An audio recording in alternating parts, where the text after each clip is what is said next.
السلام علیکم۔ Short story راز سکون، written by Minahil Mukhtar. Short story کا لنک ڈسکرپشن باکس میں دے دیا گیا ہے۔ آج ہم جس ناول کا ریویو شیئر کر رہے ہیں وہ ہے راز سکون۔ راز سکون، جیسے کہ اس کے نام سے ہی ظاہر ہو رہا ہے، ایک ایسا راز ہے جو آپ کو سکون سے رہنے نہیں دیتا، اور جب اس راز کے بارے میں معلوم ہو جاتا ہے تو پھر جو ہے وہ سکون بھی حاصل ہو جاتا ہے، اطمینان بھی حاصل ہو جاتا ہے۔ وہ راز کیا ہے، وہ معاملات کیا ہیں، وہ اس ناول میں بہت خوبصورتی سے بیان کیے گئے ہیں۔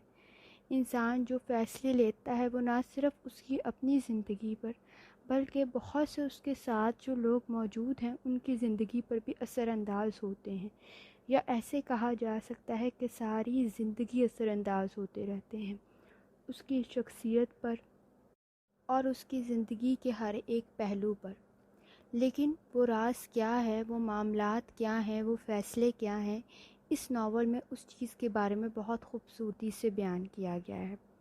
کوئی فیصلہ جو کسی نے لیا ہوتا ہے وہ نہ صرف اس کی اپنی زندگی پر بلکہ بہت سو کی زندگی پر اثر انداز ہوتا ہے، اور ہم جب اسے اس بارے میں قصوروار سمجھتے ہیں تو یہ بھی سمجھ لینا ضروری ہے کہ جن معاملات میں اس نے یہ فیصلہ لیا تھا، جن حالات میں اس نے یہ فیصلہ لیا تھا، اس وقت کنڈیشن کیا تھی، اس وقت حالات کیا تھے، اس وقت معاملات کیا تھے، اس نے اپنی طرف سے بہترین فیصلہ کرنے ہی کی کوشش کی گئی تھی۔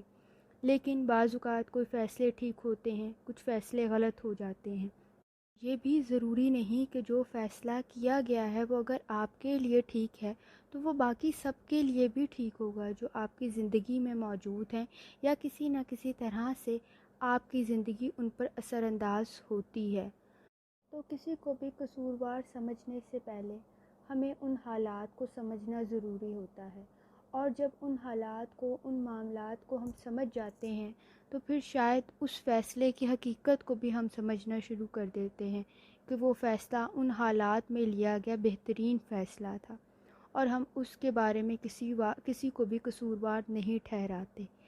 اس ناول میں انہی تمام معاملات کے بارے میں بات کی گئی ہے، اور ان فیصلوں کے بارے میں تذکرہ کیا گیا ہے جو انسان لیتا ہے، اور اس کے اثرات کیا مرتب ہوتے ہیں اس کی اپنی زندگی پر اور دوسروں کی زندگی پر۔